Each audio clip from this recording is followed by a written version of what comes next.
Gloire à Jésus, gloire à Jésus, gloire à Jésus, gloire à Jésus, gloire à Jésus, gloire à Jésus. Frère, ma soeur, je salue dans le nom puissant de notre Seigneur Jésus-Christ. Bienvenue à ce temps de rafraîchissement spirituel.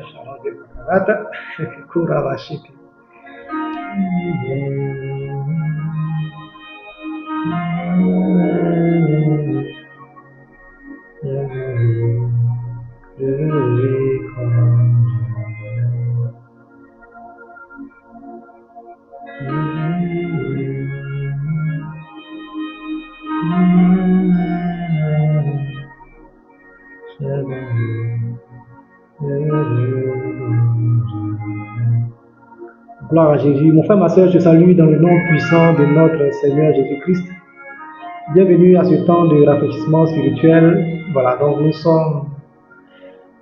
sommes connectés. Gloire à Jésus. Bienvenue à toi, mon frère, ma soeur. Que le Seigneur te bénisse. Je vais simple la musique. Voilà, donc nous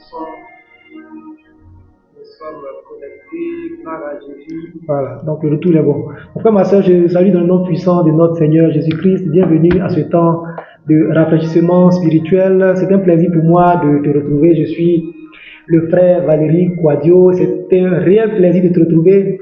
Après quelques temps d'absence, on avait été en déplacement. J'avais été au Gabon pour apporter un support à un confrère qui a son cabinet. Donc c'était une belle expérience au Gabon. Et là nous sommes de retour depuis la semaine passée. Et tout se passe bien. Alors nous prenons rendez-vous avec vous aujourd'hui pour ce temps de rafraîchissement spirituel. Alors je disais à Mme Quadio que le vendredi j'ai fait un direct. Là c'est quand même bizarre. Le direct a disparu, carrément disparu de mes archives. J'ai fait un temps de prière sur les percées. C'était puissant pendant pratiquement 1 heure. Et là quand j'ai terminé, je retourne pour voir. Je me rends compte qu'il n'y a aucune trace du direct sur mon profil. C'est terrible. Mais on va reprendre ce temps de prière. C'était vraiment puissant. Amen. Et elle me disait que c'était tellement pour moi que je devais prier. Donc voilà. Dieu est fidèle. Donc nous avons le plaisir de vous retrouver aujourd'hui. Nous allons évoquer quelque chose d'assez puissant, d'assez important. Nous parlerons aujourd'hui du standard que tu as choisi. Donc quel est le standard de vie que tu as choisi? Quel est le standard de vie que tu as choisi? Désolé, le réveil. Quel est donc le standard de vie que tu as choisi, mon frère, ma soeur? Et nous allons voir que, en tant qu'enfant de Dieu, il peut arriver qu'on puisse choisir un standard de vie qui ne soit pas le meilleur que Dieu a pour nous. Amen. Et c'est ce que nous allons essayer de voir aujourd'hui. Pour qu'à partir de maintenant, tu puisses comprendre qu'il y a les meilleurs standards de Dieu au regard de sa parole. Il y a des choses qu'il t'a réservées. Et Christ nous dit dans Jean 10, à partir du verset 7 à 11, la Bible nous dit, alors Jésus ajoute, oui, je vous le dis, c'est la vérité, la porte des moutons, c'est moi. Tous ceux qui sont venus avant moi sont des voleurs et des bandits. Mais les moutons ne les ont point écoutés. Verset 9, la porte c'est moi. Celui qui entre en passant par moi sera sauvé. Il pourra entrer et sortir et il trouvera de la nourriture. Verset 10, très puissant. Le voleur vient seulement pour voler, tuer et détruire. Moi, je suis venu pour que les gens aient la vie et pour que cette vie soit abondante. Une vie abondante. Dans la version parole de vie, c'est dit que je suis venu pour que vous ayez la vie et que vous soyez dans l'abondance. Frères et sœurs, une vie abondante, c'est une vie où nous expérimentons vraiment tout ce que Dieu a de meilleur pour nous. Amen. Tout ce qu'il a de meilleur pour nous. C'est une vie où nous expérimentons tout ce que Dieu a de meilleur pour nous. Et c'est ce que je veux t'emmener à comprendre aujourd'hui. Nous allons aborder quelques éléments qui vont t'aider à comprendre que Dieu a quelque chose de bon pour toi. Et que ta vie chrétienne, ta vie sur terre de façon générale et ta vie chrétienne pour toi qui as accepté Christ ne se limite pas simplement à ces choses que tu penses être meilleures, mais il y a l'abondance que Dieu te réserve. Amen. Donc le constat que nous pouvons faire aujourd'hui, c'est que nous avons très souvent des personnes qui vivent en dessous du standard que Dieu a donné aux hommes. Parce que la parole de Dieu en plus d'être le livre qui nous montre le chemin vers la vie, ce livre nous instruit également sur le contenu de la promesse que Dieu a pour nous, le contenu de l'alliance que nous avons avec notre Dieu au travers de Christ. Amen. Et même ceux qui ne sont pas croyants, quand ils lisent la parole, ils comprennent qu'il y a une alliance, il y a des promesses. Amen. Il y a des principes, il y a des choses que nous pouvons engager pour vivre le meilleur de Dieu sur cette terre. Amen. C'est ce que je veux t'emmener aujourd'hui à comprendre. Gloire à Jésus. Gloire à Jésus. Amen. Mon frère, ma soeur, aujourd'hui, nous allons essayer de voir qu'est-ce que la Bible nous donne comme niveau de standard, afin que nous puissions faire une forme d'état des lieux. À quel niveau on se trouve et comment est-ce qu'on fait pour aller au niveau suivant. Amen. Il faut savoir que le niveau de vie, le niveau de standard que tu choisis est fonction de ce que tu veux. Amen. Dans Deutéronome 30, ici, lorsque Dieu va instruire à Moïse de partager encore tout ce qu'il y a comme commandement, tout ce qu'il y a comme avertissement. Amen. Moïse va dire ici, alors à partir du verset 15, il a dit, Moïse dit, Israélites, voyez aujourd'hui, je mets devant vous d'un côté la vie et le bonheur, et de l'autre la mort et le malheur. Amen. Voici ce que je vous commande aujourd'hui. Aimez le Seigneur votre Dieu, faites sa volonté, obéissez à ses commandements, à ses lois et à ses règles. Alors vous vivrez, vous deviendrez nombreux et le Seigneur votre Dieu vous bénira dans le pays que vous allez posséder. Mais si votre cœur se détourne de lui, si vous n'obéissez pas, si vous vous laissez entraîner à adorer d'autres dieux et à les servir, verset 18, je vous préviens aujourd'hui, vous disparaîtrez complètement, vous ne resterez pas longtemps dans le pays que vous allez posséder de l'autre côté du Jourdain. Verset 19. Oui, je vous préviens aujourd'hui en prenant le ciel et la terre à témoin. Je mets devant vous la vie et la bénédiction, la mort et la malédiction. Choisissez donc la vie pour que vous viviez, vous et vos enfants. Aimez le Seigneur votre Dieu en écoutant ce qu'il dit, en vous attachant à lui.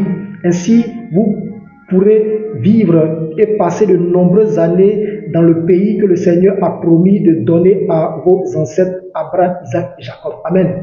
Donc ici, la parole de Dieu est claire. Dieu met d'un côté la bénédiction et la vie, d'un côté la malédiction et le malheur et la mort. Et aujourd'hui, frères et sœurs, pour nous qui avons fait le choix d'accepter Jésus, nous avons donc accès à la bénédiction et à la vie.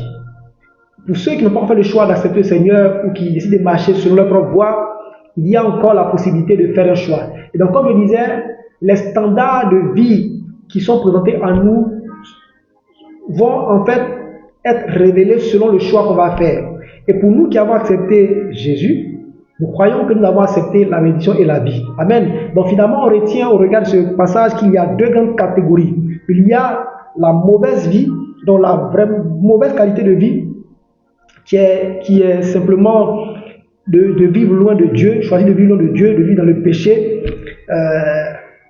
Et c'est une voie sans issue. Une voie sans issue. La seule issue pour toi, mon frère, ma soeur, c'est là où il y a des grincements dedans, là où il y a des pleurs. Amen. Mais pour toi qui fais le choix de la vie, tu as la possibilité aujourd'hui d'expérimenter toutes les promesses attachées à l'alliance qu'il y a en Christ. Amen. Donc la bonne qualité de vie, c'est le fait d'accepter le Seigneur et d'expérimenter clairement cette vie en abondance. Et frères et sœurs, on va voir clairement, lorsqu'on accepte de marcher avec le Seigneur, lorsqu'on choisit la bonne qualité de vie, qu'est-ce qu'il y a dedans? Et il faut savoir que même quand on choisit la vie, la bonne qualité de vie, là encore, il y a des niveaux de standards. Et c'est cela, aujourd'hui, le point sur lequel le Seigneur veut que je puisse mettre l'accent. Frères et sœurs, vous savez, récemment, on a traversé des défis. Et lorsque je priais, le Seigneur m'a dit, élève le niveau, élève le niveau.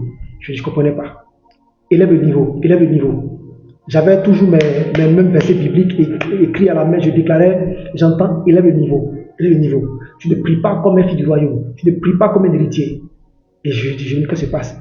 Et le Seigneur va commencer maintenant à m'enseigner sur ces choses-là. Frères et sœurs, les mêmes passages bibliques, la même Bible, les mêmes versets, Mais avec une nouvelle révélation, vous arrivez à passer à un autre niveau. Amen. Donc, finalement, on comprend que lorsqu'on accepte le Seigneur et qu'on a accès à cette vie et à l'abondance qu'il nous promet, il y a également là plusieurs niveaux de qualité de vie, de standard de vie. Amen. Je les ai classés en 3 parties et on va les voir et on va essayer de les comprendre et on va appuyer tout cela par la parole de Dieu. Amen. Frères et sœurs, on retient simplement que le fait de vivre une vie bas de gamme, moyen de gamme ou haut de gamme selon le paquet que nous avons, oui, parce que c'est cela le cas, en tant que chrétien, on peut faire le choix d'avoir une vie bas de gamme, vraiment basique, sauver, tranquille, machin, une vie moyen de gamme, où on est entre les deux, et une vie haut de gamme. Une vie haut de gamme, où on peut vivre selon les meilleurs standards de Dieu. Frères et sœurs, c'est de cela qu'il s'agit aujourd'hui. Amen. Et donc, le niveau de vie que nous allons choisir de vivre va dépendre de plusieurs choses. Cela va dépendre déjà de nos habitudes par rapport à la méditation de la parole de Dieu. Parce que c'est quand nous méditons la parole de Dieu que nous allons découvrir quels sont déjà les éléments qui sont dans l'alliance que Christ nous met à notre disposition en tant qu'enfant de Dieu, sur lesquels on peut s'appuyer pour revendiquer des choses. Amen. C'est quand on lit la parole de Dieu que nous sommes éclairés. C'est quand on lit la parole de Dieu qu'on a la révélation et qu'on peut avoir la délivrance. Amen. Parce que c'est en lisant la parole de Dieu qu'on a accès à la vérité. Amen. Et autre élément qui va également nous permettre de passer à un niveau de vie supérieur, c'est le niveau de révélation qu'on peut avoir de la parole de Dieu. Frères et sœurs, comme je vous expliquais, j'avais les mêmes versets que je confessais ainsi de suite, mais il y avait un niveau de révélation auquel je n'étais pas encore parvenu, et qui faisait que quand je priais, le Seigneur me disait, ta prière c'est pas qu'elle est mauvaise, mais tu es en dessous du standard que j'ai pour toi. Élève le niveau, élève le niveau. Et frères et sœurs, quand nous prions et que nous demandons au Saint-Esprit de nous expliquer la parole de Dieu, il va nous montrer toutes les dimensions. Et donc, avec la révélation que nous avons de la parole de Dieu, nous allons aspirer à un meilleur niveau de vie. Amen. Et c'est pour ça que je vous invite, frères et sœurs, à demeurer dans la parole. Jésus dit que ses disciples demeurent dans sa parole. Ceux qui l'aiment demeurent dans sa parole. On doit demeurer dans la parole de Dieu pour trouver les trésors qui sont cachés. Amen. Autre élément qui va déterminer donc le niveau de vie que nous allons avoir par rapport à qui nous sommes en Christ, c'est notre volonté à nous aligner avec la parole de Dieu. En appliquant les principes de la parole, en appliquant ce que Christ nous donne comme enseignement, comme commandement. Amen. Amen. Il dit que si nous écoutons la parole, que nous la mettons en pratique, nous sommes comparables à quelqu'un qui a bâti sa maison sur du roc. Voilà de quoi il s'agit. Peu importe les tempêtes, peu importe les intempéries, nous résistons. Et si nous bâtissons tout ce que nous avons sur la parole de Dieu, que nous mettons en pratique la parole de Dieu dans ce que nous faisons, nous allons voir que nos activités, nos entreprises, notre carrière, notre mariage, tout ce que nous avons, notre corps, ces choses vont résister aux tempêtes. Amen. Et c'est ce qui est vraiment important. Donc, quatrième élément que je veux te partager parmi tant d'autres qui vont te permettre en fait de voir qu'il y a une panoplie. Il y a une panoplie de dimensions à laquelle tu es appelé en termes de qualité de vie. C'est notre volonté à nous soumettre à Dieu. Frères et sœurs, l'obéissance. L'obéissance à Dieu va nous permettre d'accéder à un niveau de vie supérieure. Parce que, comprenez que, de même manière que si vous voulez rouler dans une bonne voiture, il faut avoir économisé beaucoup d'argent. C'est de la même manière que si vous voulez avoir un niveau de vie élevé selon les standards de Dieu, il va falloir également vous soumettre à Dieu. Laissez Dieu vous conduire. Parce que son plan pour vous est parfait. On aime souvent dire, tu as pour moi des projets de paix et non des malheurs, des projets de paix, de bonheur et non de malheur. Frères et sœurs, quand nous citons cette parole, il va falloir comprendre qu'il y a derrière toute une discipline. Il y a un chemin à suivre. Il y a un chemin à suivre. Et c'est ce qui manque à beaucoup d'entre nous. Amen. Amen. Donc, notre capacité, notre volonté à nous soumettre à la parole de Dieu, à nous soumettre à Dieu, à nous laisser guider par le Saint-Esprit. Voilà ce qui va faire que nous allons entrer dans une dimension de vie supérieure. Et c'est ce que je veux aujourd'hui t'emmener à comprendre. Qu'il y a, malgré ce que tu peux penser, ce que tu peux comprendre, il y a des niveaux de vie supérieurs pour vous, frères et sœurs. Et on doit aspirer à ces choses. On doit aspirer à ces choses. Amen. Amen. Amen. Vous savez,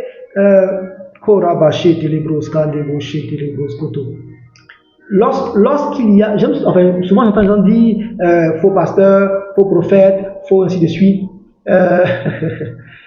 J'aime bien ce que l'un de nos instructeurs à l'école biblique disait. Il dit que il n'y a pas de faux pasteur, il n'y a pas de faux prophète, il y a de faux chrétiens. Amen. Amen. Vous savez, je crois une image très simple.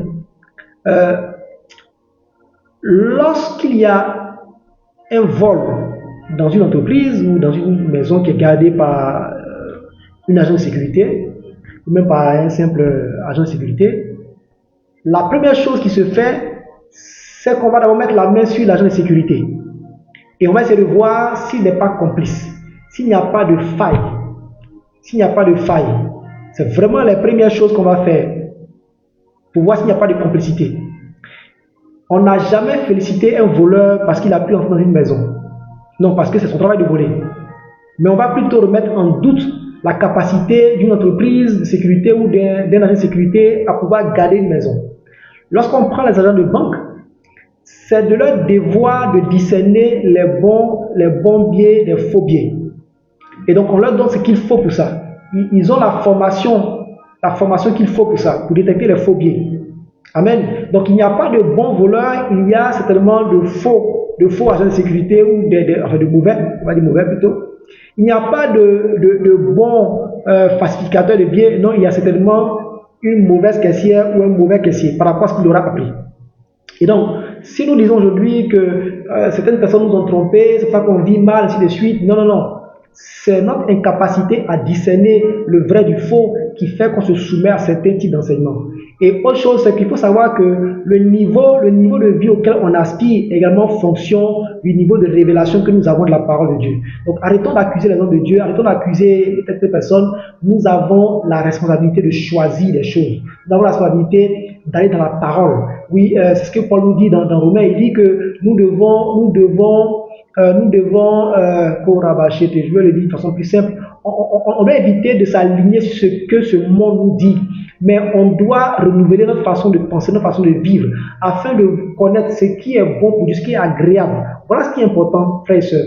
Et donc, c'est notre incapacité à discerner ces choses-là qui nous amène en fait à nous exposer à ces choses, qui nous amène à accuser d'autres personnes par rapport au niveau de vie bas que nous pouvons avoir en tant qu'enfants de Dieu. Et aujourd'hui, je vais te partager. Alors, est-ce qu'on va atteindre les 12 points? Oh, Rabachete. J'espère qu'on aura le temps d'aller jusqu'au bout. On a Korabachaka, la Braskata. Laissez-moi voir, frères et sœurs. On va essayer d'aborder 11 points ensemble aujourd'hui. 11 points. 11 domaines de notre vie. Et je vais présenter à chaque fois 3 niveaux. Le niveau qui est vraiment, comme je dis, basique, le niveau intermédiaire et la meilleure qualité de vie possible. Où est-ce qu'on doit mettre maintenant nos standards? Frères et sœurs, si tu veux aspirer à quelque chose de bon, il faut élever ton niveau. Amen. Amen. Si tu veux finir, ta carrière, de façon satisfaisante, il faut avoir une ambition. Je me souviens quand j'étais encore en quête d'emploi, je suis allé faire un entretien et le monsieur me demande quelles sont tes ambitions. Je dis moi je vais être DG. Et je me souviens dans mon dernier emploi avant de créer mon cabinet en 2017, quand je fais un entretien avec le DG de l'entreprise en question, il m'a dit quelles sont tes ambitions. Je dis moi c'est de pouvoir finir ma carrière en étant chez l'entreprise. Il dit, ah non, mais c'est qu'on a un problème. Je dis, comment? Il dit, ah mais, parce que moi, je préfère pour quelqu'un qui est nul, qui va durer chez moi, que quelqu'un qui est très bon et qui va s'en aller. Je dis, ben, c'est à l'entreprise de me retenir en mettant les choses là où je veux. Mais dans tous les cas, mon objectif pour moi, c'est de finir chez l'entreprise. Voilà, donc je parlais comme ça par prophétie, finalement, bon, le Seigneur il m'a poussé en 2017 à le servir, donc j'ai dû créer le cabinet pour pouvoir, voilà, avancer. Donc voilà, entre autres, la petite histoire. Et donc, si vous voulez réaliser vos rêves, il faut pouvoir élever votre niveau de standard. Amen.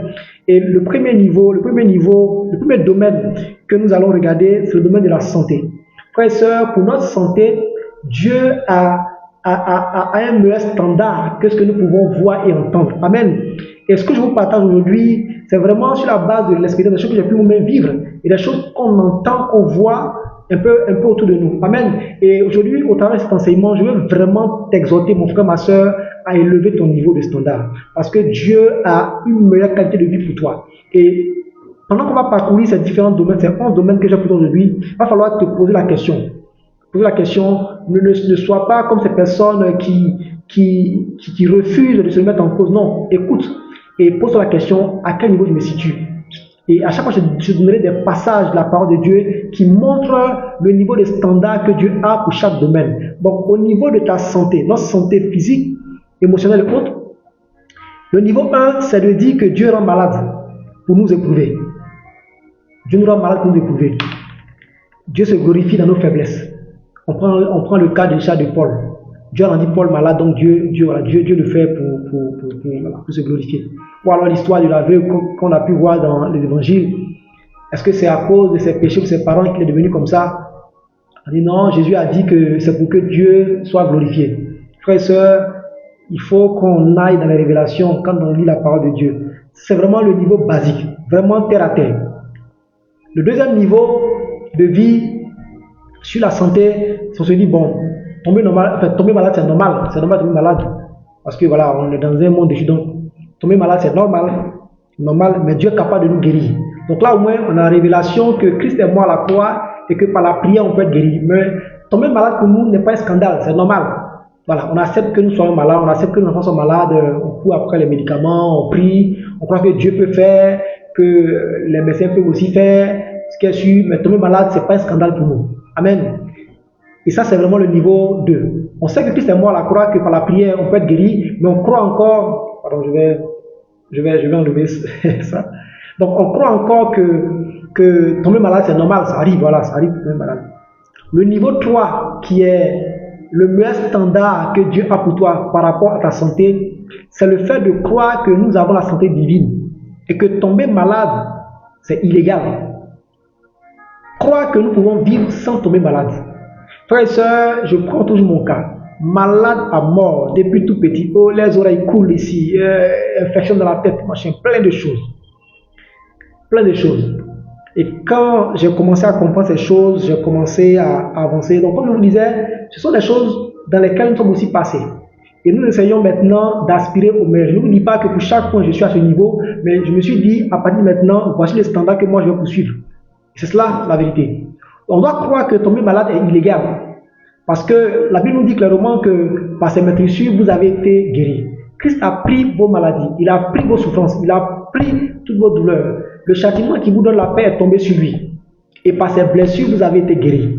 Et c'est cela le fondement de votre foi. Et c'est ce qui doit vous amener à croire que le mal que vous avez est illégal. Vous n'avez même pas le droit d'arriver. S'il est arrivé, c'était peut-être par ignorance.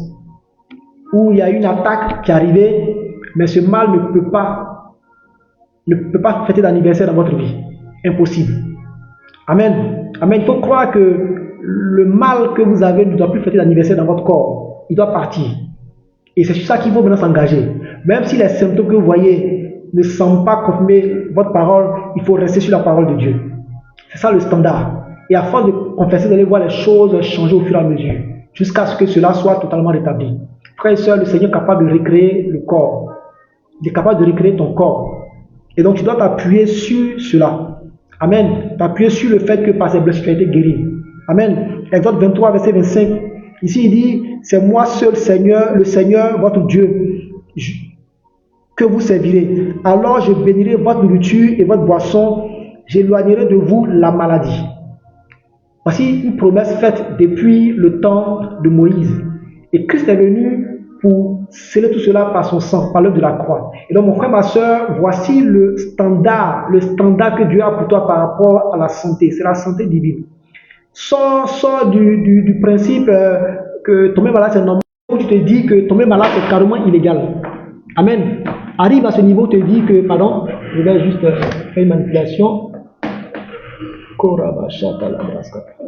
Amen. Donc voilà, je vais remettre doucement comme là. Gloire à Jésus. Donc il faut arriver à un niveau où tu te dis que tomber malade c'est carrément illégal. Parce que Dieu a éloigné de toi la maladie.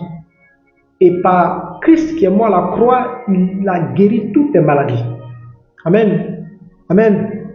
Deuxième domaine que nous allons voir, c'est le domaine du travail. Vous savez, aujourd'hui encore, je recevais un de mes clients qui est aussi appelé à servir Dieu. Je lui disais que lorsque nous, quand le Seigneur m'a appelé à le servir, je ne savais pas quoi faire à part faire tout ce qui est lié au conseil, tout ça, audit, formation, j'ai créé l'entreprise. Et au fur et à mesure, je me suis dit, mais nous, en tant qu'enfants de Dieu, il faut qu'on sente la différence quand nous sommes en train de travailler. Normalement, un chef d'entreprise, un responsable, un manager doit dormir tranquille quand il sait qu'il a dans son équipe, dans son entreprise, des chrétiens. Parce que ça, en tant qu'enfant de Dieu, on doit prôner l'excellence. Donc, deuxième domaine dans lequel nous devons élever notre niveau de standard et viser le standard de Dieu, c'est dans le domaine du travail. Domaine du travail. Frères et sœurs, premier niveau, c'est là qu'on se dit, l'erreur est humaine, oh, c'est pas grave, de toute façon, voilà, c'est ce que voilà, on apprend toujours, on apprend de ses erreurs. Ça, c'est vraiment le niveau basique. Et ça, c'est des gens qui tolèrent vraiment, ils font les trucs de façon basique, ils ont un travail qui n'est pas bien fait, tout ça. Ça, c'est vraiment le niveau basique. Deuxième niveau, on fait l'effort de travailler correctement, mais on se dit, bon, de toute façon, rien n'est parfait. Rien n'est parfait. Vous voyez, rien n'est parfait. Vous voyez, ça, c'est vraiment une façon de penser. Dans le basique, on fait un travail, on nous fait des reproches, on fait des remarques, de toute façon, rien n'est parfait, et puis bon, voilà quoi. Le même travail demain, encore, on le fait de la même manière, et la même chose. Rien n'est parfait. Non, frères et sœurs, nous devons élever notre niveau. Le niveau de vie, le niveau des standards de Dieu par rapport au travail, c'est ce que nous pouvons voir, entre autres, dans Matthieu 5, verset 48, Jésus nous dit à la fin, soyez donc parfaits comme votre Père Céleste est parfait. Donc Jésus même nous demande d'être parfaits comme Dieu. Et quand nous prenons la création, on se rend compte que Dieu, la Bible dit que Dieu a planté les fondements de la terre par la sagesse. Et c'est extraordinaire. Dans le psaume 104, on nous dit que la terre subsistera. La terre ne sera jamais ébranlée, frères et sœurs. Peu importe les théories qu'on peut avancer, la terre ne va jamais être ébranlée. Je vous le dis. Et c'est ce qui est. Amen. Donc on doit tendre à la perfection. Amen. Quand nous prenons l'histoire de Daniel, c'est vraiment l'exemple. L'exemple. Amen. Dans Daniel 1, on nous dit que, verset 17, Dieu rend ses quatre, bon, Daniel et ses trois compagnons vont être appelés au service de Nabucodonosor et ils vont faire l'objet d'un temps d'observation. Puis après, on nous dit ici, Dieu rend ses quatre jeunes gens savants et intelligents en ce qui concerne la littérature et la sagesse. De plus, Daniel sait interpréter les visions et les songes. Le roi Nabucodonosor a fixé une date pour qu'on lui présente les jeunes gens choisis. Ce jour-là, le chef du personnel les conduit devant lui. Le roi parle avec eux, mais personne n'est comme Daniel, Anania, Michaël et Azaria. Ils entrent donc au service du roi. Le roi leur pose des questions sur des sujets qui demandent de la sagesse et de l'intelligence. Et ils trouvent leurs réponses 10 fois meilleures que celles des devins et des magiciens de son royaume. Très important, frères et sœurs. L'esprit d'excellence. Donc, lorsque nous travaillons, on doit aspirer à être excellent dans ce que nous faisons. Et c'est comme ça qu'on va éviter de raser les couloirs lorsqu'on parle aujourd'hui des entrepreneurs, lorsqu'on dit que tu es chrétien, que tu es entrepreneur. Frères et sœurs, les gens commencent à se moquer. Non. Si tu es entrepreneur, que tu es chrétien, tu dois avoir un niveau d'excellence. Si tu es travailleur, que tu es chrétien, l'on doit sentir la différence avec tes collègues. Si tu es chrétien et que tu fais du commerce, l'on doit sentir la différence avec tes concurrentes, ainsi de suite. Voilà de quoi il s'agit. Nous devons faciliter la vie aux gens autour de nous. Dieu a dit à Abraham, tu seras une source de bénédiction. Une source de bénédiction. Amen. Et c'est vraiment important. On doit être une source de bénédiction pour les gens avec qui nous travaillons. Donc on doit élever le niveau. Amen. Troisième point que je veux te partager, c'est par rapport aux finances. Quelle est notre approche par rapport aux finances en tant qu'enfant de Dieu? Qu'est-ce que nous pensons par rapport aux finances? Qu'est-ce que nous pensons? Tout ce qui est finance, tout ce qui est bien matériel et autres, quelle est le niveau de vie qu'on a choisi? Quel est le standard qu'on a choisi? À quoi on s'accroche comme promesse, frères et sœurs? Le niveau qui est pour moi vraiment standard, basique, très bas, donc c'est quand nous disons que Dieu a fait les riches et les pauvres. Être riche, c'est du diable. Et c'est là où on interprète mal la parole de Dieu, où on dit que l'argent est la source de tous les malheurs et non l'amour de l'argent. Vous voyez? Donc si vous commencez à penser cela, c'est que votre cœur est mauvais. Si vous inquiétez de devenir riche, c'est que votre cœur n'est pas encore circoncis. Frères et sœurs, tous ceux qui ont peur de devenir riches, c'est parce que leur cœur est mauvais. Parce que l'argent révèle la vraie nature des gens. Amen. Leur cœur est mauvais. Soit ils n'aiment pas donner, ou alors ils ont quelque chose de dangereux qui est enfoui en eux. Ou alors ils ont un esprit de désordre qu'ils n'arrivent pas à chasser. Amen. Donc le fait de se dire que l'argent c'est l'argent du diable, c'est pas bon d'être riche, c'est vraiment le bas niveau. Le bas niveau. Amen. Le niveau 2 qui est intermédiaire, c'est quand on se dit, bon, être riche nous éloigne de Dieu. Donc ça, on veut être riche, mais pas trop quoi. Voilà, on fait la prière de l'autre qui dit, ne me rends pas trop riche, ne me rends pas trop pauvre. Donc voilà, c'est une prière vraiment, non Seigneur, donne-moi juste ce qu'il faut. Voilà. Donc là, on pense qu'à nous, à nos enfants, à notre conjoint, notre conjointe, on pense vraiment à nous quoi. Frères et sœurs, mais on ne pense pas aux autres. Amen. Et le niveau de standard de Dieu par rapport à l'argent, par rapport aux biens matériels, c'est ce que nous voyons ici entre autres. Amen. Frères et sœurs, Dieu nous donne les richesses matérielles de ce monde pour confirmer son alliance. Amen. Pour confirmer son alliance. La richesse matérielle, financière, l'abondance sur cette terre, pour toi qui marches avec Dieu, c'est le signe que tu marches avec Jésus. Frère et sœur, si tu marches réellement avec le Seigneur, il n'y a aucune raison que tu sois pauvre. C'est pas normal. C'est pas normal que tu aspires encore à rester pauvre. C'est pas normal que tu aspires à rester pauvre alors que tu marches avec le Seigneur. Et je te donne quelques éléments qui vont te conforter. Marc 10, dans Marc 10, à partir du verset 17, il y a la conversation entre Jésus et ce jeune riche. Donc la Bible dit, au moment où Jésus veut partir, un homme arrive en courant. Il se met à genoux devant lui et lui demande, bon maître, qu'est-ce que je dois faire pour recevoir la vie avec Dieu pour toujours? Verset 18, Jésus lui répond, pourquoi m'appelles-tu bon? Personne n'est bon sauf Dieu. Tu connais les commandements, ne tue personne, ne commets pas d'adultère, ne vole pas, ne témoigne pas faussement contre quelqu'un, ne fais pas de mal aux autres, respecte ton père et ta mère. L'homme lui dit, maître, j'obéis à tout cela depuis ma jeunesse. Jésus le regarde avec amour et lui dit, une seule chose te manque, va, vends ce que tu as et donne l'argent aux pauvres, alors tu auras des richesses auprès de Dieu. Ensuite, viens et suis-moi. Verset 22, mais quand cet homme entend cela, il prend un air sombre et il s'en va tout triste parce qu'il possède beaucoup de choses. Verset 23, Jésus regarde ses disciples qui sont autour de lui et leur dit, pour ceux qui ont des richesses, c'est vraiment difficile d'entrer dans le royaume de Dieu. Verset 24, n'a pas dit impossible, c'est vraiment difficile. Les disciples sont très étonnés par ces paroles, mais Jésus leur dit encore, mes amis, c'est vraiment difficile d'entrer dans le royaume de Dieu.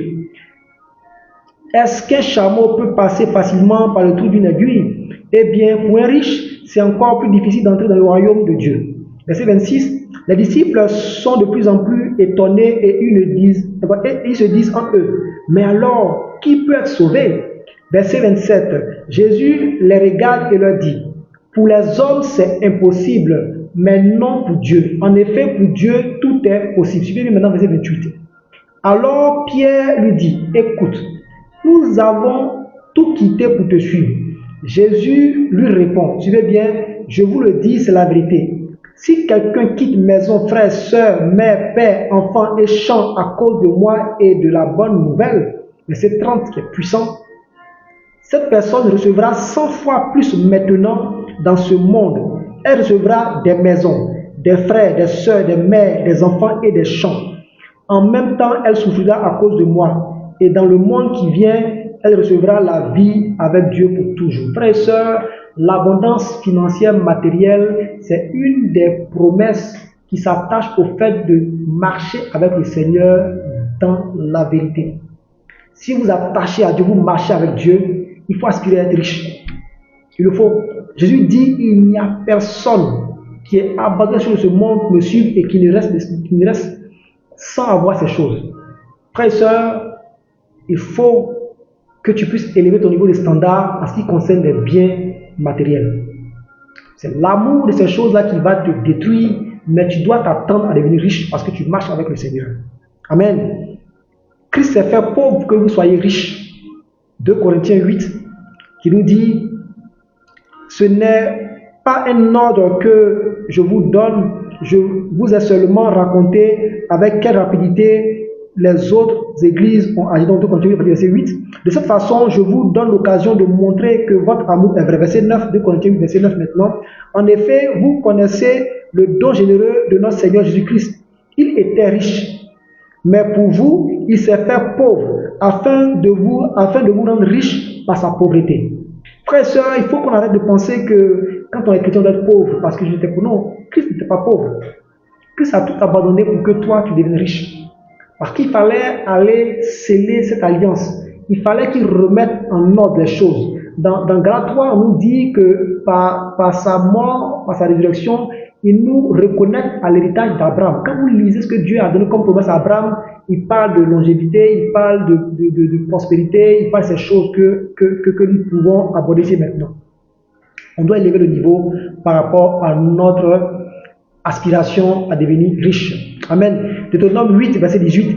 Rappelez-vous que c'est le Seigneur votre Dieu qui vous donne la force d'obtenir ses richesses.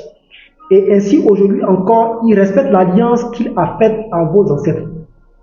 Je termine enfin Deutéronome 28, verset 12 et autres. Pour vous, le Seigneur ouvrira le ciel où il garde l'eau comme un trésor. Au bon moment, il fera tomber la pluie sur votre pays. Ainsi, il bénira tout ce que vous faites. Vous n'aurez pas besoin de demander des prêts d'argent. Au contraire, c'est vous qui en prêterez à beaucoup d'étrangers. Verset 13. Le Seigneur fera de vous le premier peuple de la terre et non pas le dernier. Vous serez toujours au-dessus des autres et non jamais en dessous. Frères et sœurs, mais pour cela, vous devez écouter les commandements du Seigneur. D'autres passages encore, il y en a tellement. Proverbe 8, à partir du verset 8, il dit, verset 17, il dit, moi j'aime ceux qui m'aiment, ceux qui me cherchent me trouveront sûrement.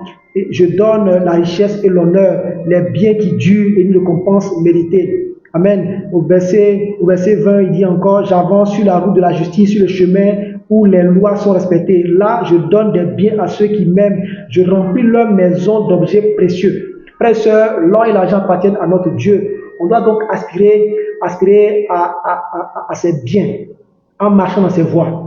Dieu a un chemin pour nous emmener à la richesse. Donc on doit marcher dans ses voies et nous laisser conduire. Frères et sœurs, c'est puissant. C'est puissant. Amen. Le Seigneur m'a mis à cœur d'écrire plusieurs livres. Et là, il y a un que qu'il est en train de me donner qui va concerner les entrepreneurs. Donc comment entreprendre avec Dieu. Et vous allez voir les principes bibliques, avec tout ce qu'on a comme principe en termes de management, et vous allez voir comment le Seigneur peut vous conduire à ces choses. Parce que, frères et sœurs, si nous voulons transformer ce monde, il nous faut avoir les ressources. Et c'est Dieu qui est le propriétaire de l'or et de l'argent. Amen. Est-ce que quelqu'un va demander, mais où est passé l'or, où sont passées toutes ces richesses qu'il y avait après le déluge? Voilà.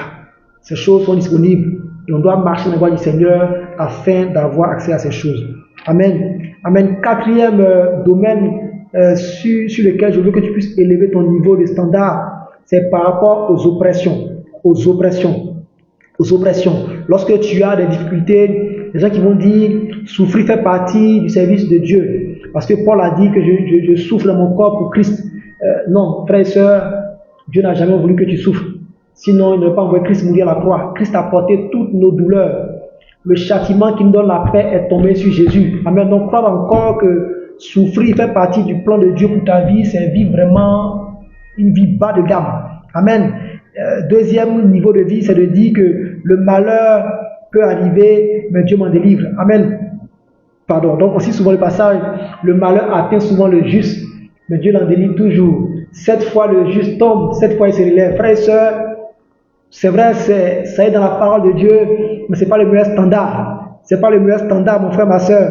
Le meilleur standard, on peut le trouver entre autres dans le psaume 91. Aucun malheur n'a le droit d'arriver. Frère et soeur, il faut que tu arrives maintenant à te dire qu'aucun malheur ne peut t'arriver. Aucun malheur.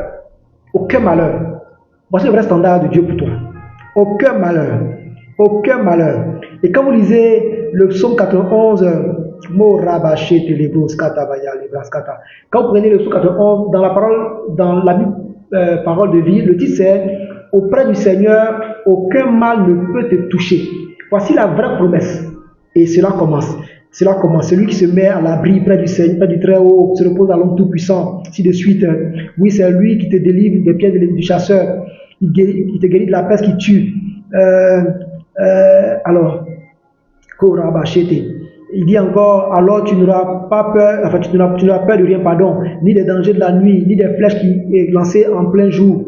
Verset 6, ni de la peste qui avance dans l'obscurité, ni du malheur qui frappe en pleine lumière. Même si 1000 tombent, on dit, si 1000 tombent à ma gauche, mais on croit encore que le fait d'avoir des problèmes, c'est normal. Dieu, non, Dieu va nous délivrer. Non, on ne tombe plus, frères et sœurs. Si tu es juste en Jésus-Christ, tu ne tombes plus. Laissez l'histoire de tomber cette fois, c'est fini ça. Amen. Il dit, ouvre seulement les yeux et tu verras comment sont punis les gens mauvais. Le Seigneur pour toi, un protecteur. Amen. Et si tu as choisi le Seigneur, le Dieu très haut comme abri, aucun mal ne peut te toucher, aucun malheur ne peut approcher de ta maison. C'est verset 9. Le Seigneur donnera l'ordre à ses anges de te porter partout où tu iras. Ils te porteront dans leurs bras pour que tes pieds ne heurtent pas les pierres. Vous voyez, frères et sœurs, donc, laissez l'histoire de le malheur atteint souvent le juste, il tombe cette fois. Non, c'est pas le meilleur standard. Ça, c'est vraiment, si vous n'avez pas encore la révélation de ce que Dieu a pour vous, voilà ce que Dieu a pour vous comme niveau de standard. Il faut croire qu'aucun malheur n'a le droit. Amen. Aucun malheur n'a le droit de vous toucher. Aucune maladie n'a le droit de vous toucher. Aucun accident n'a le droit de vous toucher. Rien, aucun sorcier n'a le droit de s'approcher de votre maison. Tomber pour vous, ce n'est pas normal. Échouer n'est pas normal. C'est illégal. Et on doit se mettre dans cette logique-là. Travailler pour que cela soit une réalité. Cinquième domaine dans lequel je veux ouvrir tes yeux sur les meilleures promesses de Dieu pour toi, frères et sœurs, c'est par rapport à l'honneur. L'honneur. Frères et sœurs, là encore, on peut avoir 3 niveaux. Le niveau bas de gamme, c'est de dire vivre caché dans l'anonymat, c'est ça un bon chrétien. Non, pas d'honneur, non. Quand on veut vous honorer, non, c'est pas la peine. Frères, on a tous été comme ça. On a tous été comme ça. Quand nous sommes à des places où on nous honore, non, c'est pas la peine, non. Oui, on aime changer des petits trucs, tout ça. Voilà, vivre dans ces petits trucs-là, non, moi, petit truc, c'est mieux pour moi, non, c'est pas la peine. Deuxième niveau, deuxième niveau, c'est toujours où vous êtes certainement la personne à honorer dans la salle, mais quand on veut vous honorer, vous voulez toujours des choses petites, tout ça, mon cher frère et soeur, ça, c'est pas le meilleur de Dieu, ça.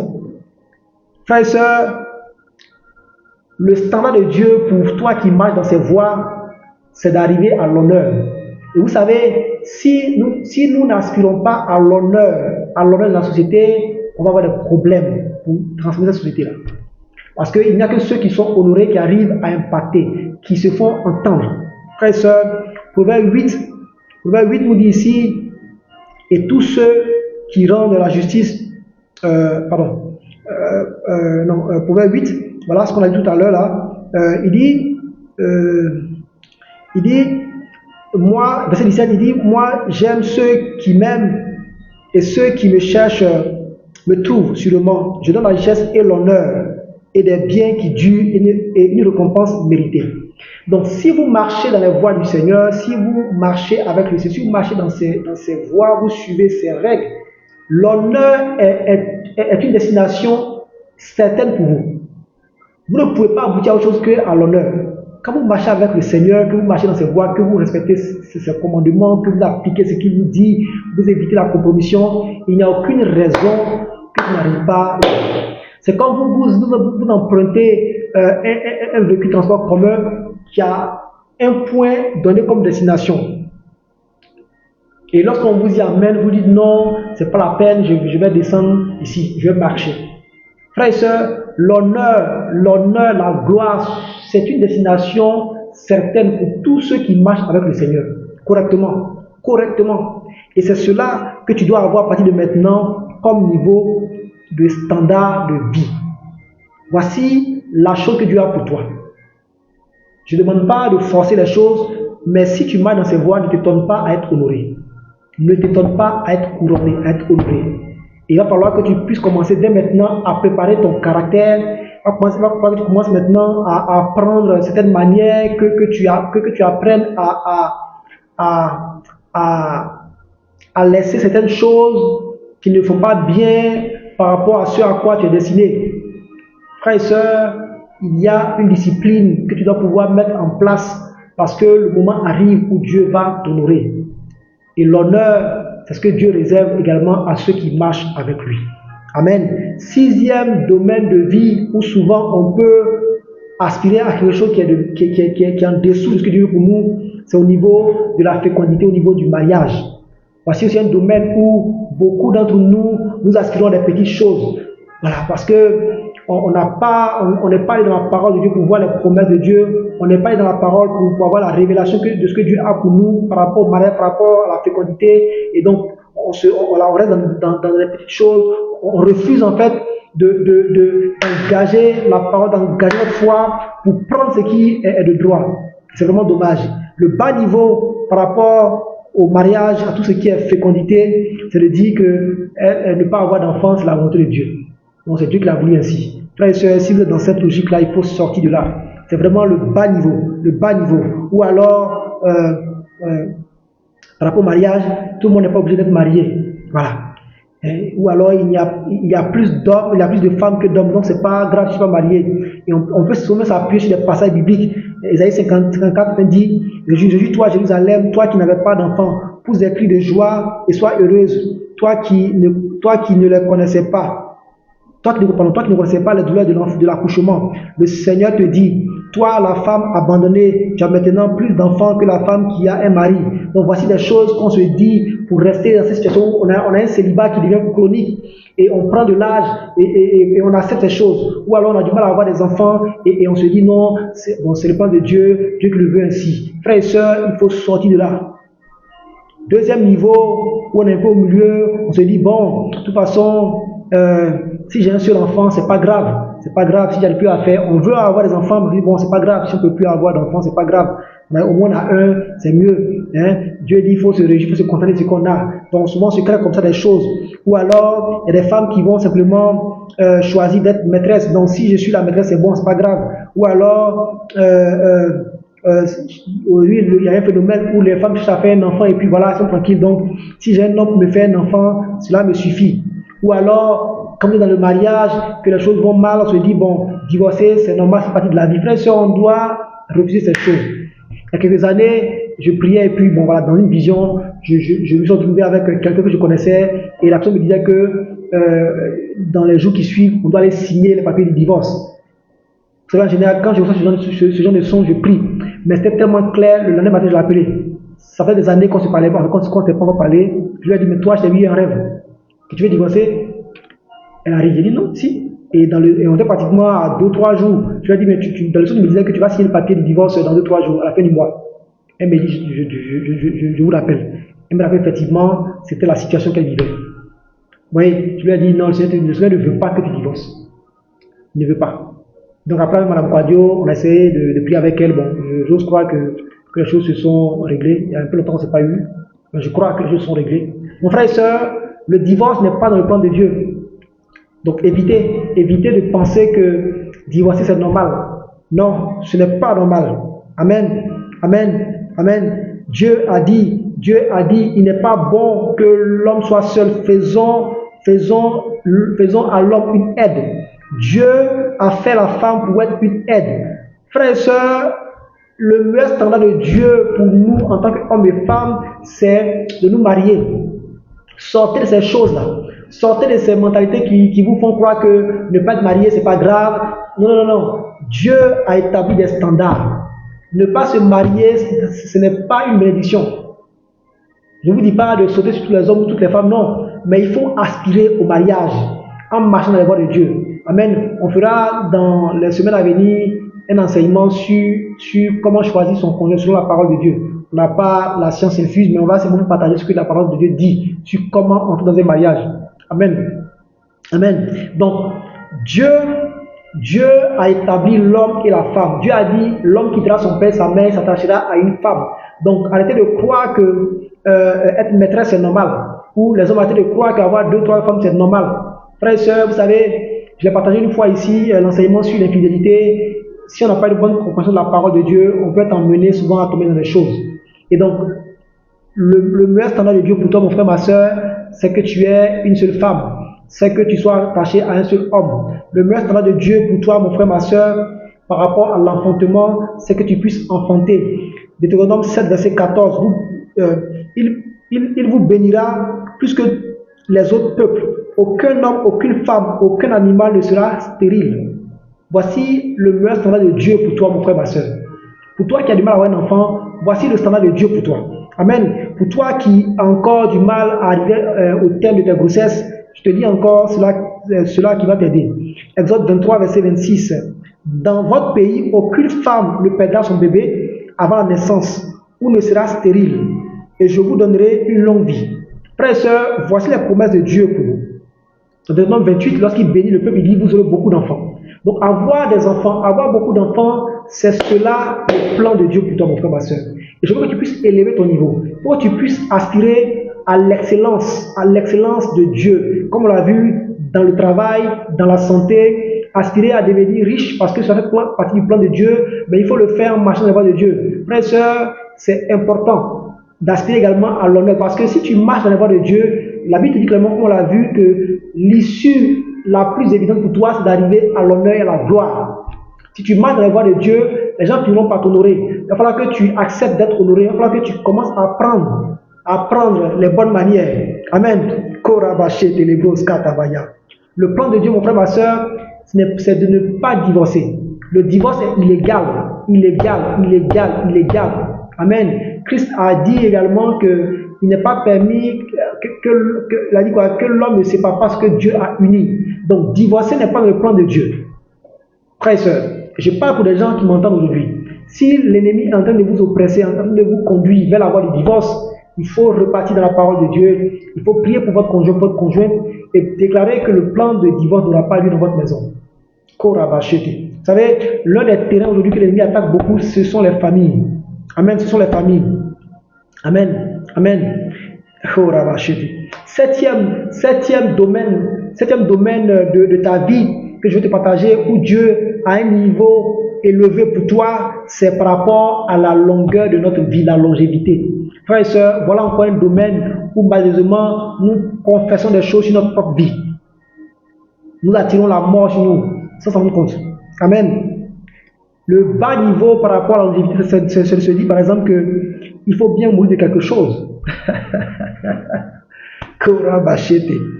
Il faut bien mourir de quelque chose.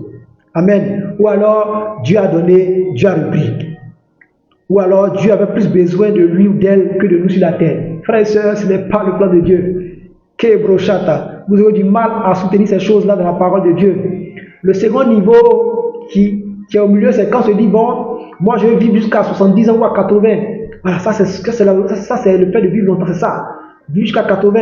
Et on va s'appuyer sur le psaume 90. Oui, dans le psaume, il est dit que on vivra, alors il dit, tu as limité le nombre de nos jours à 70 ans pour les plus vigoureux jusqu'à 80. Donc aujourd'hui, vivre à 70 ans ou à 80, c'est vraiment ça.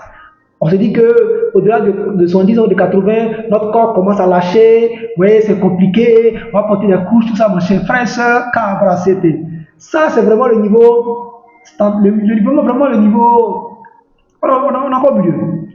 Le niveau excellent de Dieu par rapport à la vie, à la longévité. Frères et sœurs, nous l'avons de la parole de Dieu. Alors, pour la petite histoire, le psaume 90, quand vous prenez le titre là, c'est Moïse dit pourquoi Dieu tu nous punis? Dieu a réduit le nombre de nos jours. C'est ça le titre du psaume 90. Donc Moïse est en train de parler à Dieu. C'était au temps où le peuple avait désobéi dans le désert. Donc Dieu a réduit le nombre de leurs jours. Donc Moïse tente de relater les choses. Donc, vous ne pouvez pas prendre un passage où Dieu a réduit le nombre des jours des gens comme standard. Ça ne marche pas, les gars. Frères et sœurs, on doit aspirer au standard excellent de Dieu par rapport à la durée de la vie. Et c'est ce que nous pouvons voir. Je vous lis 2 passages qui vont vous bénir. Premier passage, c'est dans Genèse chapitre 6. Amen. Amen. Alors, verset 1, les êtres vivants deviennent très nombreux sur la terre et ils mettent au monde des filles. Les habitants du ciel voient que ces filles sont belles et ils choisissent leurs femmes parmi elles. Alors le Seigneur se dit, le souffle de vie que j'ai donné aux êtres humains ne restera pas toujours en eux. En effet, ils vont mourir un jour. À partir de maintenant, ils ne vivront pas plus de 120 ans. Voici le standard de Dieu pour toi. La durée de la vie des hommes, là, c'est 120 ans. Au moins. Au moins. Et la preuve, Deutéronome 34, le cas de Moïse. Quand Moïse meurt, il a 120 ans. Pourtant, il voit encore très clair et il est plein de force. Amen. Donc, frères et sœurs, arrêtons de courir après ces choses-là pour nous fortifier, tout ça. Non. Commencez à jeûner, bénissez votre corps, dites à votre corps, moi je dis à mon corps chaque matin, selon le psaume 103, tu te renouvelles chaque jour. Je me renouvelle. Tu rajeunis comme l'aigle. Le nom de mes jours augmente. Comme Abraham, je vais mourir rassasié de mes jours. Pas de maladie comme Moïse, je mourrai à au moins 120 ans. Plein de vigueur, de virilité, une vue intacte. Frères et sœurs, faites-le. Il fut un temps où ma vie était un peu floue, mais quand je commence à proclamer ces paroles-là, ça a disparu. Et votre corps va s'aligner dessus. Mon frère, ma soeur, le standard de Dieu pour toi, c'est 120 ans, si tu le veux.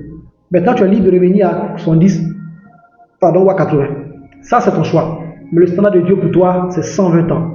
Et vous avez une preuve dans la parole de Dieu avec Moïse. 8e domaine, c'est tout ce qui est attaque, les malheurs, tout ça, ainsi de suite. Amen. Donc, ça rejoint un peu ce qu'on a vu dans les oppressions. Ok? Donc, cela permet de voir la gloire de Dieu. Dieu se glorifie dans nos faiblesses. Et alors, il y a des démons qui nous poursuivent chaque jour. On a plein de démons, tous les chrétiens. Donc, vous voyez plein de choses qu'on peut entendre comme ça. Et ça fait on se dit, ah, mais si j'ai eu un accident, Dieu est là et frères et sœurs, sortons de ces choses-là. Parce que cela nous fait vivre mal. On vit mal. On a peur des gens, on est chrétiens, on a peur d'aller voir nos parents, on a peur de manger avec les gens, on a peur de côtoyer les gens, on vit mal. Frères et sœurs, parce qu'on se dit que bon, de toute façon, les attaques, c'est normal, il y a des démons autour de nous qui nous entourent, il faut faire attention, ainsi de suite. Si vous vivez encore de cette façon-là, vous vivez mal, frères et sœurs, vous n'êtes pas encore dans le standard que Dieu veut pour vous. Frères et sœurs, les gens qui vont vivre dans le standard du milieu, ils vont se dire, comme on l'a vu, le malheur atteint souvent le juste, mais il en dit toujours. Frères et sœurs, comme on l'a partagé, la Bible nous dit clairement que ceux qui marchent dans les voies du Seigneur ne marcheront jamais dans les ténèbres. Jésus l'a dit dans Jean 8, 12. Il dit, pour ceux qui me suivront, ils ne marcheront pas dans les ténèbres, mais ils auront la vie pour toujours. Paul l'a répété également dans Romains. Il dit, ceux qui marchent avec Jésus ne sont jamais dans la confusion. Le malheur n'est pas ton partage.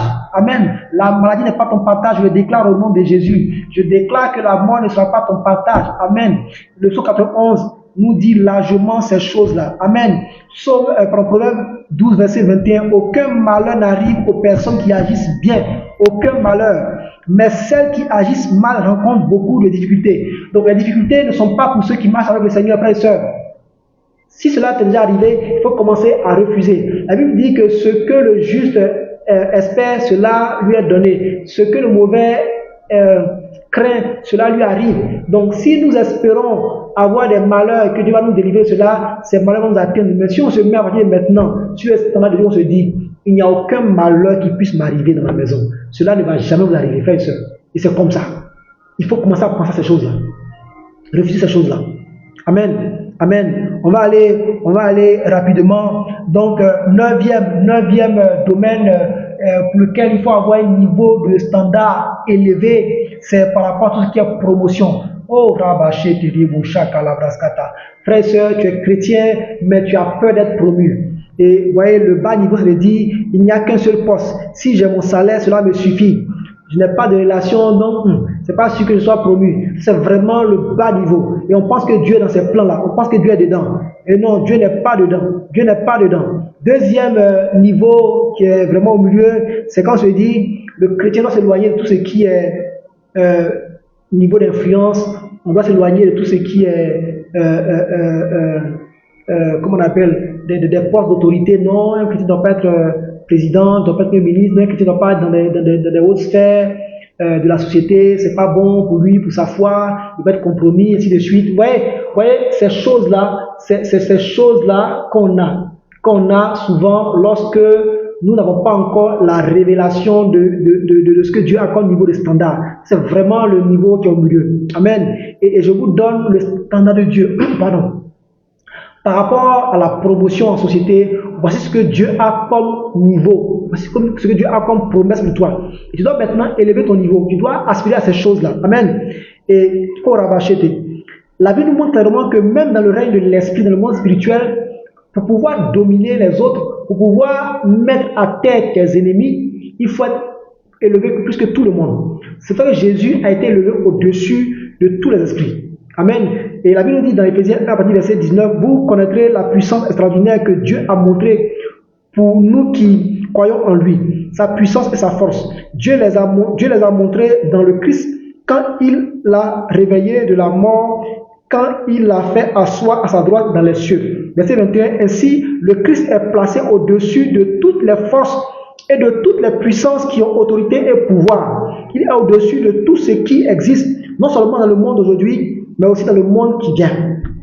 Dieu a tout mis sous ses pieds, sous les pieds de Christ, pardon. Il a mis le Christ au-dessus de tout et il l'a donné comme tête à l'Église. L'Église est le corps du Christ. En elle, le Christ est totalement présent, lui en qui Dieu habite totalement. Donc, frères et sœurs, Dieu a compris que s'il voulait soumettre toutes les puissances, il fallait que Christ soit élevé. Et donc, cela marche pareillement dans cette société. Si nous voulons changer les lois, si nous voulons que la société, il y ait moins de corruption, moins de fraude, si nous voulons que les richesses soient réparties correctement, si nous voulons qu'il n'y ait plus ce scandale qu'on peut voir où les gens vont détruire des choses, et ainsi de suite, où les gens vont arracher des terres, des terrains. Si nous ne voulons plus y avoir ces choses-là, il va falloir qu'en tant qu'enfant de Dieu, on aspire à la promotion de la société. On aspire à la promotion. Amen. Il y a des postes de direction et les chrétiens ont peur de postuler parce qu'ils ont peur de faire face à la pression qui vient d'en haut. Frères et sœurs, quand vous avez Christ, vous pouvez faire plier toutes choses. Parce que toute chose est spirituelle. Et c'est parce qu'on refuse de s'élever spirituellement qu'on a peur d'être promu. Amen. Frères et sœurs, quelles sont les promesses de Dieu? Amen. Donc la promotion est une promesse pour tous les croyants. Ésaïe 52, verset 13, le Seigneur dit, mon serviteur réussira. Il montera, il sera haut placé et couvert d'honneur. Amen. Parce que par exemple, on nous dit, mon serviteur prospérera, il montera, il s'élèvera bien haut. Donc, quand vous marchez avec le Seigneur, quand vous servez le Seigneur, ce qu'il a comme plan pour vous, c'est de vous faire prospérer, de vous faire réussir, de vous faire monter et de vous placer très haut, de vous couvrir d'honneur. Et donc, il faut qu'on aspire à l'honneur, frères et sœurs. Il faut qu'on aspire à l'honneur, à la promotion de la société. Il faut qu'on aspire à la promotion. Il faut qu'on aspire. Amen.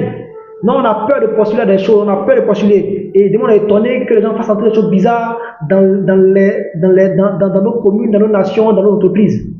On doit aspirer à la promotion. Amen. Et cela fait partie de la mission que Dieu avait pour l'homme. Genèse 1, verset 26. Il dit, faisons les êtres humains à notre image et qu'ils nous ressemblent vraiment. Qu'il commande aux poissons dans la mer, aux oiseaux dans le ciel, aux animaux domestiques et à toutes les petites bêtes qui se déplacent sur le sol. Alors Dieu crée les humains à son image et ils sont vraiment à l'image de Dieu. Il les crée hommes et femmes. Frères et sœurs, on doit aspirer. On doit aspirer. Il est béni, dit, ayez beaucoup d'enfants, remplissez la terre, dominez-la, commandez les poissons. Frères et sœurs, si vous voulez jouir des choses de ce monde, il faut aspirer à la promotion. Vous ne pourrez jamais avoir accès à un certain niveau de jouissance de certaines choses si vous n'aspirez pas à des promotions. Amen. C'est pas possible. Tu ne peux pas être au bas niveau de l'échelle et puis aspirer à avoir la vie que ton DG a. Ce n'est pas possible. Il faut aspirer à la promotion. Si on vous fait des promotions qui sont basées sur la parole de Dieu, qui respectent les principes de Dieu, il faut accepter, il faut avancer. Amen. Amen. Frères et sœurs, dixième point, je crois que c'est le dernier, non, l'avant-dernier. 10e point, c'est dans le domaine de la prière. Voici encore un domaine où nous avons souvent des niveaux de standards qui ne sont pas ceux de Dieu. Amen. Le niveau bas, c'est quand on se dit, il faut prier longtemps pour que Dieu nous entende. Ou alors, mon ciel est fermé. Ou alors, je dois faire une offrande pour que mon ciel soit ouvert. Ou alors, tant que mon Père n'a pas prié pour moi, ça n'ira pas. Ma prière n'est pas efficace. Mais il faut que mon Père prie aussi pour que je prie au nom de mon Père spirituel. Ou alors, Dieu répond quand il veut. Ou Dieu est en colère. Ou alors, je n'ai pas assez jeûné. Frères et sœurs, si nous entretenons notre vie de prière de cette façon, on est vraiment dans le ghetto. Bas de gamme, frères et sœurs. Deuxième niveau, où on sait que Dieu maintenant, Dieu répond. Mais on peut dire, Dieu l'a déjà fait. Mais cela prend du temps avant que cela ne soit visible. Ou alors, Dieu fait toutes choses bonnes en son temps. Où il y a des démons qui font obstacle à mes prières. Frères et sœurs, comme je le dis, ce sont des chemins par lesquels nous sommes passés. Et je ne vous dis pas que je suis toujours au 3e niveau, mais Dieu m'a révélé et je vais commencer à entrer dans ça. Et les choses vont se faire. Amen. Frères et sœurs, le standard de Dieu par rapport à la réponse qu'il donne à vos prières, nous l'avons dans Luc 16 entre autres. Luc 16 verset 1, jusqu'au verset 8, Jésus parle un peu du juge inique et de la femme. Jésus raconte une histoire aux disciples pour leur montrer ceci. Il faut toujours prier, ne pas se décourager. Il leur dit, dans une ville, il y a un juge. Il ne respecte pas Dieu et il se moque des gens. Dans cette ville, il y a aussi une veuve. Souvent, elle va chez le juge pour lui dire, fais-moi justice contre mon adversaire. Pendant longtemps, le juge ne veut pas. Ensuite, il se dit, je ne respecte pas Dieu et je me moque des gens. Mais cette veuve me fatigue. C'est pourquoi je vais lui faire justice. Alors elle ne viendra plus m'ennuyer sans arrêt. Le Seigneur ajoute, écoutez bien ce qu'il dit, ce mauvais juge. Eh bien, est-ce que Dieu ne va pas faire justice à ses amis qui crient vers lui jour et nuit? Est-ce qu'il les fait attendre? Verset 8, je vous le dis, il va leur faire justice bien vite. Mais le Fils de l'homme, quand il viendra, est-ce qu'il trouvera des croyants sur la terre? Dans la version on dit, est-ce qu'il trouvera la foi sur la terre? Donc un croyant, il croit, il a la foi. Et donc quand nous prions, on doit avoir l'assurance que nous l'avons reçue. Amen. Jésus dit dans Jean 14, 13, tout ce que vous demandez en mon nom, le Père vous le donne. Amen. 1 Jean 5, verset 14 à 15 nous dit, voici pourquoi nous sommes pleins de confiance devant Dieu. Quand nous lui demandons quelque chose qu'il trouve bon pour nous, il nous écoute. Donc si votre réponse n'arrive pas, première chose, est-ce que ce que vous demandez à Dieu, est-ce que c'est bon pour vous? Est-ce que c'est en lien avec sa promesse? Parce que ça, la foi, c'est là où il y a une promesse. Amen. Verset 15, nous le savons, Dieu écoute toutes nos demandes. Alors ce que nous nous demandons, nous l'obtenons, c'est sûr. Donc Dieu écoute toutes vos demandes et si ce que vous demandez est en lien avec ce qu'il a pour vous, il vous le donne. Amen. Amen. Matthieu 21, où Jésus va maudire le figuier. Il va maudire le figuier et la Bible dit que le figuier a séché automatiquement. Et les disciples vont poser la question au Seigneur.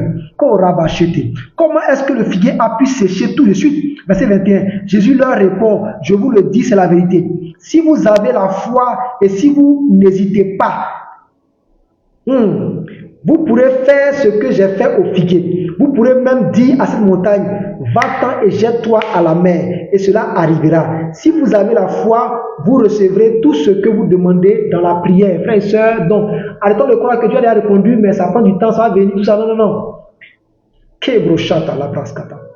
Quand j'ai prié, quand vous priez, demandez à Dieu quel est le plan qu'il a par rapport à la provision. Et dans la prière, Dieu va vous montrer le plan qu'il a pour vous. Et il faut exécuter automatiquement le plan. Parce que Dieu ne va pas agir en dehors de son plan. Quel est le plan? Si vous montrez quelque chose à faire, il faut le faire. C'est le plan de Dieu, c'est la réponse. Amen. Et il faut croire que ça a déjà été fait. Il faut commencer à marcher de cette façon. Arrêtez de dire, non, ça va venir, Dieu va le faire, ça va venir, non. automatiquement, automatiquement. Voici comment ça marche, automatiquement, automatiquement. Cobra chete, mal brasota. Alors, je vais vous partager dans l'émission Parole prophétique que je vais enregistrer dans les jours à venir des choses dangereuses que le Seigneur m'a montré sur comment il travaille dans les rêves, dans les visions, comment est-ce qu'il apporte les provisions. Vous savez, Salomon a reçu la sagesse et la richesse dans une visitation. Vous allez voir comment Dieu donne des choses. Et souvent, quand nous recevons des réponses par rapport à nos prières, dans des visions, dans des rêves, dans des songes, ou même quand on prie dans des réponses qu'on peut avoir sous l'expression de cet esprit, on n'écrit pas, on pense que c'est juste un rêve, juste une vision, c'est sûr. On va aborder ce point dans la parole prophétique. Dernier point, un des domaines, dont il y en a tellement, mais le dernier domaine que Dieu met sur mon cœur pour toi aujourd'hui, dans lequel tu dois avoir un niveau de standard élevé, c'est ta façon de vivre ta relation avec Dieu, ta façon de vivre ta vie de chrétien. Niveau 1, Christ a tout payé à la croix, j'ai le droit de vivre comme je veux. Nul n'est parfait, la chair est faible. Voilà, la chair est faible. Frère et soeur, tu es au ghetto. Si tu te dis que Christ a tout fait, donc je dois vivre comme je veux, tu es encore au ghetto. Parce que ce n'est pas le standard que Dieu veut pour toi. La Bible dit que si tu retournes encore, si tu entends la parole, que tu retournes encore dans les choses du passé, tu es comme un chien qui retourne à ce qu'il a vomi, ou un cochon qui va encore se jeter dans la boue. Voilà comment Dieu qualifie ceux qui, après avoir accepté Christ, font encore toutes ces choses-là. Dieu vous compare à ces choses-là. Et quand c'est comme ça, le lion qui rugit là, il a envie de bouffer le cochon. Il a envie de bouffer le chien. Amen. Et c'est ce qui fait que l'ennemi a accès à votre vie. Il faut fermer les portes. Deuxième niveau, où on se dit, ouais, Christ est mort à la croix, la grâce, je vis une sanctification, mais je dois encore faire des efforts pour mériter le salut. Oui, on est encore dans l'effort. On est encore dans l'effort. Oui, on est encore dans l'effort. Il faut que je sois toujours à l'église. Il faut que je sois toujours à l'église, sinon Dieu va se fâcher. Il faut que je sois, il faut que je sois. Il faut que je paye ma dîme, sinon Dieu va se fâcher. Il faut que je paye mon offrande, Dieu va se fâcher. Et il faut que je fasse telle chose. Il faut que je sois présent à l'évangélisation, il faut que j'évangélise, sinon Dieu va se fâcher. On est dans l'effort, frères et sœurs. Il n'y a rien qui ressemble à l'amour. Il n'y a rien. Notre Dieu n'est pas un Dieu de religion, n'est pas un Dieu de l'effort, c'est un Dieu de relation. Amen. Dieu a tant aimé le monde. Donc Dieu est dans l'amour. La relation avec Dieu, c'est une relation d'amour. Amen. Dieu nous a aimé le premier. Donc on n'a rien à faire pour lui plaire. Il n'est pas en colère contre nous, il n'est pas fâché du tout. Et donc, le standard de Dieu, ce que Dieu attend de toi maintenant, où tu dois mettre ton niveau de standard par rapport à ta vie chrétienne. Tu dois comprendre que Jésus a déjà tout accompli à la croix. Tout. Tu n'as rien à faire pour plaire à Dieu. Tu n'as rien à faire pour tu n'as rien à faire pour plaire à Dieu. Voilà. Tu n'as rien à faire, tu ne pourras, pour parler comme un jeune, tu ne pourras rien créer pour plaire à Dieu. Tu n'as rien à faire pour plaire à Dieu. Rien du tout. Tu n'as rien à faire pour plaire à Dieu. Amen. Et donc, quand tu es conscient de cela, tout ce que tu fais par la suite, ce n'est plus de l'effort, mais ce sont des preuves d'amour, des actes d'amour. Amen. Amen. Quand une femme ne vous aime pas, lui donner de l'argent, c'est de faire en sorte qu'elle puisse sourire avec vous pendant la journée et que la nuit puisse avoir quelque chose. Mais le lendemain, les mêmes choses vont recommencer encore, les mêmes colères, les mêmes attitudes bizarres vont recommencer. Mais quand une femme vous aime, pas besoin que vous soyez obligé de donner de l'argent, de lui faire des compliments, des trucs comme ça pour que ça soit bien. Non, elle le fait parce qu'elle vous aime. En retour, quand vous lui offrez des cadeaux, tout ça, c'est maintenant une preuve d'amour que vous manifestez. Parce que vous savez qu'elle vous aime et que voilà. Et donc, voilà. Pareil pour les femmes aussi. Faites poser des cadeaux aux hommes. Amen. Donc, on ne fait pas des choses pour obtenir des faveurs. Non, on le fait parce qu'on aime son mari. Et quand le mari, voilà, tout se passe bien, voilà, c'est vraiment comme ça. Et donc, frères et sœurs, marcher selon la parole de Dieu ne doit plus être un acte religieux. Ça doit être quelque chose qui va nous amener à forcer Dieu à nous aimer. Non, ça devient maintenant un acte d'amour. Lire la parole de Dieu, c'est comme passer du temps avec une personne qu'on aime, l'écouter, parler avec la personne, une conversation. Ce n'est plus un joug. Voilà comment j'ai commencé à lire la parole de Dieu en un point fini. Et ça fait que quand je lis la parole de Dieu dans une journée, c'est comme s'il y a une énergie qui me manque. Ce n'est plus un joug. Amen. Et donc, lire la parole de Dieu, c'est un acte d'amour. Je passe du temps avec le Seigneur. Jésus dit que ceux qui aiment mon Père dépendent de la parole de Dieu. Voilà, c'est ça, un peu d'amour. Marcher dans la sanctification n'est pas un acte religieux pour démontrer que je suis bon chrétien ou bien pour mériter la... Non, marcher dans la sanctification, c'est un acte d'amour. Dieu m'aime, je l'aime, et en dehors de mon mari, de ma femme, je me donne à lui. Je marche dans ses voies, je respecte ses commandements. Avant de me marier, je fais l'effort de me préserver, ainsi de suite. Vous voyez, frères et sœurs, je vous invite à aller lire vraiment, à aller revoir l'enseignement sur l'infidélité. Je parlais de tout cela comme implication par rapport au rapport sexuel en mariage, avant mariage et de suite. Des choses par lesquelles nous sommes passés et il est bon que vous soyez au parfum de ces implications spirituelles par rapport au sexe. C'est vraiment important.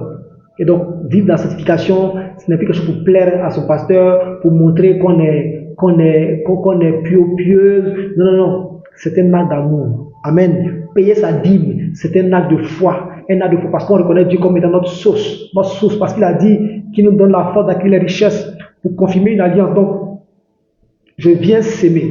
Frères et sœurs, personne ne va jeter ses grains de maïs dans un arbre et puis espérer avoir du maïs. Non, on sait que le maïs pousse dans la terre, donc on vient jeter la graine. C'est comme ça, donc Dieu est la source. Donc faire une offrande, soutenir l'œuvre de Dieu, apporter de l'argent pour l'évangélisation, soutenir des vœux des orphelins, donner l'argent aux nécessiteux, ou faire des cadeaux nécessiteux. Toutes ces choses-là qu'on peut faire aujourd'hui, ce n'est plus faire du bling-bling, mais c'est vraiment un acte d'amour, frères et sœurs, et croire que Christ a déjà tout accompli, et on vit l'amour avec Dieu. On laisse Dieu nous aimer, et on marche dans ses voies. Amen. Voilà le standard de Dieu pour toi, par rapport à ta vie. Et pour toi qui n'as pas encore accepté Jésus-Christ, et qui veut expérimenter tous ces standards, tu as l'occasion aujourd'hui de faire la rencontre avec Jésus-Christ, de marcher avec lui, afin d'entrer pleinement en possession de cet héritage. Frères et sœurs, lorsque tu acceptes Jésus-Christ, toutes ces choses que je t'ai citées sont dans le package, font partie de ton droit. Et tu peux maintenant les réclamer sans crainte.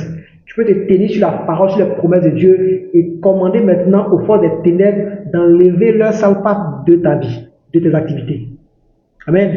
Amen. Donc il n'y a que ceux qui marchent avec le Seigneur qui ont cette autorité pour réclamer ces choses. Parce qu'il a dit, pour ceux qui marchent avec lui, ils ont la vie et l'abondance. Et ce soir, pour toi qui n'as pas encore accepté Christ, je veux que tu puisses ouvrir ton cœur afin de le reconnaître comme ton sauveur et ton Seigneur. Et tu vas dire avec moi, Seigneur Jésus-Christ, je reconnais aujourd'hui que tu es mort à la croix pour moi et que tu as payé pour toutes mes fautes. Aujourd'hui, Seigneur, je te reconnais comme mon sauveur et comme mon Seigneur. Viens par ton Esprit Saint, prends le contrôle de ma vie, dirige-moi et donne-moi, Seigneur, cette vie en abondance au nom de Jésus. Amen. Mon frère, ma soeur, sois béni et rendez-vous dans quelques jours, donc certainement jeudi, pour un autre direct. Vendredi, on va reprendre la prière pour les percées financières et vous pouvez également aller sur la chaîne YouTube pour retrouver tout ce que nous avons comme enseignement, tout ce que nous avons comme émission. Nous avons près de 7 à 8 émissions qui sont enregistrées. Vous avez l'émission pour les entrepreneurs, l'heure des bras valides. Vous avez l'émission pour tout ce qui est prière de guérison, l'heure de guérison. Vous avez l'heure du salut, on parle de l'évangile de la croix. Vous avez également les temps de l'affirmation spirituelle. Nous avons des enseignements. Plein d'enseignements nous avons partagé depuis quelques années. N'hésitez pas à aller voir ces choses. Que Dieu vous bénisse, qu'il vous garde au nom puissant de Jésus. Amen, amen, amen. Ciao, ciao.